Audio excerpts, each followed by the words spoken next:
Most people imagine suburbia as quiet, calm, predictable. A place where the biggest controversy is whether someone planted begonias or petunias. And to be fair, that's exactly what Maple Ridge Estates looked like the day my family moved in. A cul-de-sac with trimmed lawns, friendly porch greetings, and the occasional jogger waving politely as they passed. I'd chosen that house on Pine Valley Court because it felt like safety, stability, a fresh start.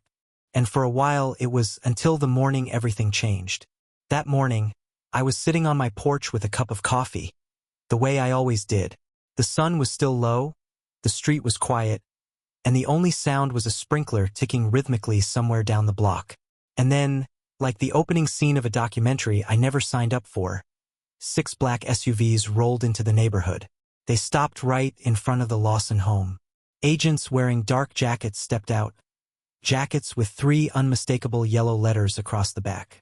They moved with professional precision, entering the house in coordinated formation. Within minutes, they began carrying out boxes, paperwork, computers, binders, evidence.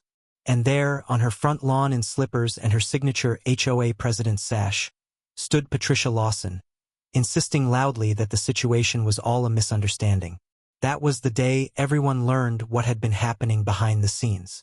But to understand how we got there, I need to go back. I'm Daniel Foster. My wife Sarah and I moved into Maple Ridge Estates about 3 months before that morning. We were excited, 3 kids, a yard big enough for them to run free, and a house with a porch I'd always pictured myself sitting on at sunrise. And, because of a decades-old property line technicality, our home wasn't required to be part of the HOA. We thought nothing of it. Patricia did. She arrived the next morning, clipboard in hand, businesslike smile. The kind of smile that says this is not a suggestion. She introduced herself as HOA president, as if the title carried the same weight as mayor, sheriff, and landowner combined, and explained, in the most polite tone imaginable, that we were expected to contribute the monthly HOA dues to maintain neighborhood harmony. I explained, respectfully, that since our home legally wasn't part of the HOA, we would not be paying dues. Her smile didn't break, but it changed. Tightened, like a rubber band pulled just 1 click too far. She left saying, "Neighborhood harmony depends on universal participation." I didn't realize at the time that it was a warning. At first, it looked harmless.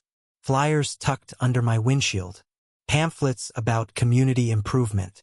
But soon the tone shifted. Unity through compliance. The dangers of nonconformity. Her slogan returned. Neighborhood harmony depends on universal participation. It began to sound less like neighborly advice and more like an ideology. Then came the notes. Suggestions about lawn maintenance, trash bin angles, decorative choices, all phrased politely but layered with judgment. One morning I stepped outside to find her crouched in our flower bed, measuring the distance between roses. When I asked what she was doing, she said, completely serious, "Optimal spacing preserves property value," as if my daisies were a threat to the economy. My wife Sarah laughed at first. Patricia scribbling notes through the window became a running joke. But the laughter stopped when Patricia began photographing our children playing in the yard and posting the photos online with captions implying negligence. That was the moment everything shifted. Complaints to the police began shortly after. Reports of supposed violations, fence height, noise levels, yard use, all filed by the same person. Officers came out repeatedly, each visit ending the same way. Nothing found. One officer, Deputy Richards, eventually told us quietly, "You might want to document everything. This is a pattern." Around the same time, Sarah, who works as a forensic accountant, started asking a simple question. Where is the HOA money actually going? According to publicly available records, Maple Ridge collected dues from 142 homes. At $95 a month, that was over $13,000 monthly. Yet the only visible community features were a picnic once a year and some flower beds. So Sarah did what she does best. She investigated. She reviewed filings. She compared financial statements. Or tried to, because Patricia refused to provide the required transparency. So Sarah went to public records. And that's when things got serious. Through state records and transaction traces, Sarah discovered that the HOA, as it was being presented, was not registered as a nonprofit. According to legal filings later entered in court, it had no elected board, no state registration, and no financial oversight. Funds were being processed through a private business account labeled Lawson Community Services LLC, an entity controlled solely by Patricia. There were documented purchases including a luxury hot tub, resort travel, high-value home renovations, and, yes, an extensive collection of ceramic unicorn figurines, all categorized as community aesthetic improvements. The evidence Sarah compiled would eventually become part of the case. But Patricia escalated too.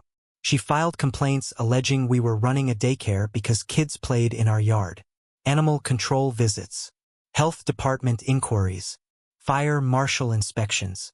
Every agency found no issues, but the real turning point came when Patricia, acting alone, raised HOA dues to $150 a month and threatened legal action for non-payment. This affected many residents deeply, including those on fixed incomes. One of those residents was George Hoffman, a retired federal prosecutor. And George did not take well to being threatened. He began his own investigation and eventually collaborated with Sarah. Together, they submitted findings to federal and state authorities. That led to the warrant, which led to the raid, which led to the arrest. The charges, according to court records, included fraud-related offenses, misuse of community funds, filing false documents, and related financial crimes. During the trial, Patricia argued she believed the funds were compensation for her work. But the documented paper trail, including internal accounting notes, contradicted that claim. The verdict was guilty. Patricia was sentenced to serve time in federal custody and ordered to pay restitution to affected homeowners. When she was led out of the courtroom, she was still insisting that Maple Ridge would fall apart without her leadership. But something unexpected happened instead. The neighborhood got quiet again. Truly quiet. The kind of quiet we'd hoped for when we first moved in. Not silence born of fear or surveillance or tension, but calm, normalcy, humanity. And for the first time in months, I sat on my porch with my morning coffee, and I didn't feel watched. I felt home.